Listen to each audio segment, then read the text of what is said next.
قرآن کرتا ہے۔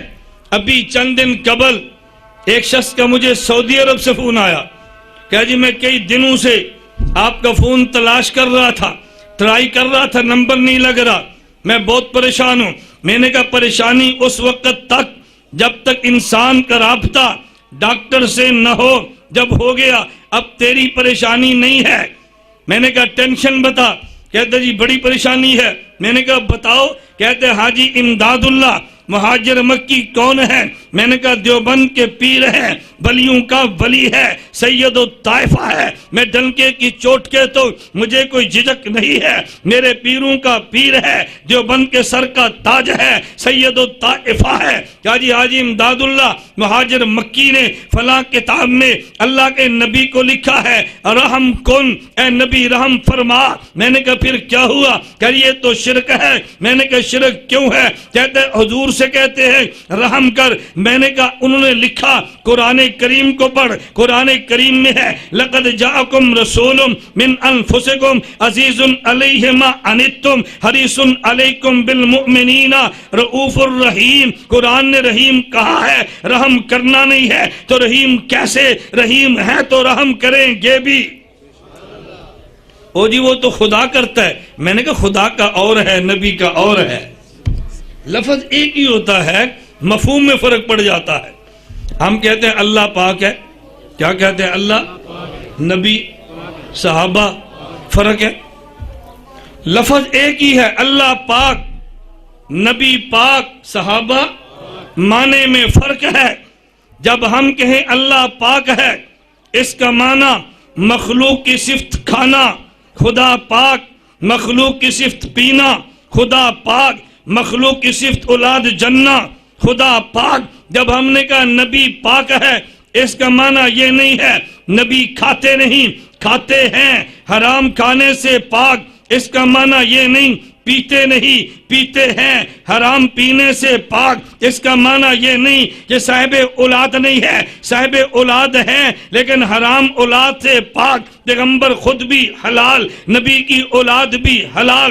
نبی کا معنی یہ تھا۔ اور جب ہم نے کہا صحابی پاک، صحابی کے پاک ہونے کا معنی یہ نہیں تھا اس سے گناہ ہوا نہیں ہے، اس کا معنی یہ تھا اس سے گناہ ہوا ہے۔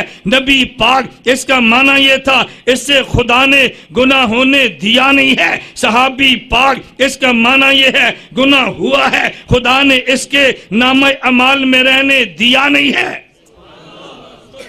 خدا پاک ہے، معنی الگ ہے، نبی پاک ہے، معنی الگ ہے، صحابی پاک ہے، معنی الگ ہے۔ یہی وجہ عربی زبان میں لفظ بدل گئے ہیں۔ اردو میں کہا خدا پاک ہے، عربی میں کہتے ہیں سبحان اللہ، اردو میں کہا نبی پاک ہے، عربی میں کہا معصوم ہے، اردو میں کہا صحابی پاک ہے، عربی میں کہا محفوظ ہے۔ معصوم کا معنی بھی پاک ہے، محفوظ کا معنی بھی پاک ہے، سبحان کا معنی بھی پاک ہے۔ لفظ سبحان خدا کے لیے ہے، معصوم نبی کے لیے ہے، محفوظ صحابی کے لیے ہے۔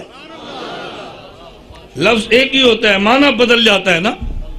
ہو جی من کنت مولا فعلی مولا ہوں، میں نے کہا معنی، لیکن جب ہمیں مولا نہ کہے نا تو معنی اور ہے، علی کو مولا نہ کہے نا تو معنی اور ہے، نبی کو مولا نہ کہے نا تو معنی اور ہے، خدا کو مولا نہ کہے تو معنی اور ہے۔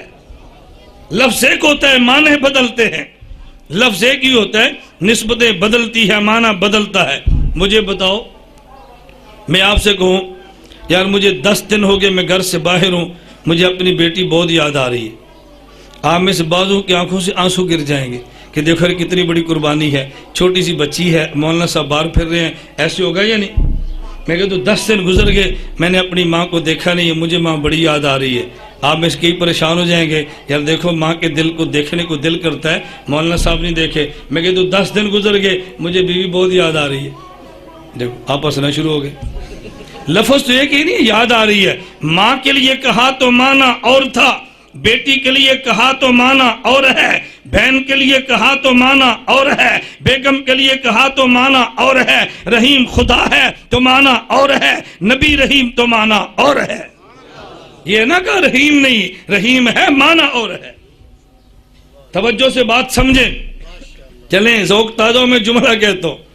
ہم یہ نہیں کہتے نبی پہ نیند نہیں ہے، ہم یہ نہیں کہتے امتی پہ نیند نہیں ہے، ہم یہ نہیں کہتے نبی پہ موت نہیں ہے، ہم یہ نہیں کہتے امتی پہ موت نہیں ہے۔ نیند نبی پر بھی ہے، نیند امتی پر بھی ہے۔ نبی کی نیند کا معنی جدا ہے، امتی کی نیند کا معنی جدا ہے۔ نبی پہ موت نیند آئے آنکھ سوتی ہے، دل جاگتا ہے۔ امتی پہ نیند آئے آنکھ بھی سوتی ہے، دل بھی سوتا ہے۔ نبی پر موت ہے، امتی پر بھی ہے، لیکن امتی پر موت آئے ظاہر پر بھی ہے، باطن پر بھی ہے۔ نبی پر موت آئے تو ظاہر میں موت ہے، قلب اطہر میں حیات ہے۔ نیند دونوں کی معنی جدا ہے، موت دونوں کی معنی جدا ہے۔ یہی وجہ ہے نا، توجہ رکھنا، یہی وجہ ہے چونکہ نبی کی نیند جدا